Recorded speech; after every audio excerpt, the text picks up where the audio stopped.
The local high-rise church is into its second century, but it's goodbye after their second decade to the 3 blocks of the Argyll estate.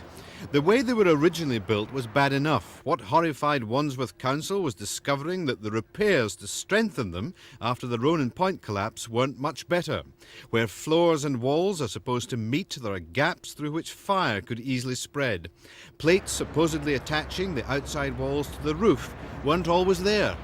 For example, the tie you see here, which is supposed to be binding this particular roof member with the wall with a proper plate, was just tied together with this type of almost wire, which over the years had corroded and in many cases completely snapped. Demolition isn't a necessity, but a choice between options. They could be repaired at a cost of £70,000 a flat. Wandsworth didn't think it was worth the money for another 10 years or so of use. Greenwich, who are keeping theirs, think it's a political move by Tory-controlled Wandsworth, another swipe at the old GLC who built them. Not at all. The GLC was both Conservative and Labour, and it's got nothing to do with that at all. I think what we're keen for is to ensure that we've got people in safe housing, and we've removed people from housing that is questionable and potentially dangerous. Taking a close look today, Malcolm Hollis, Professor of Building Surveying at Reading University. He supports the decision to demolish, and not just for safety reasons. They were very poorly insulated. They would be cold. They've also got, and you can see it from the inside, areas where you've got condensation running down the walls.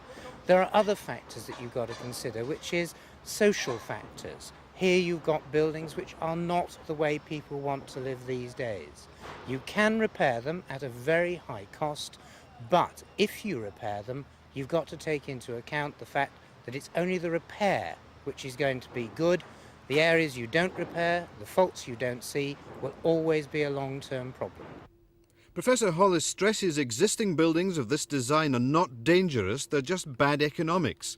In the long term, the ratepayers of Wandsworth may be grateful to see them gone. Although demolition will cost over £1 million, selling the site with planning permission for private housing could bring in up to £10 million. Hay Gordon for Thames News.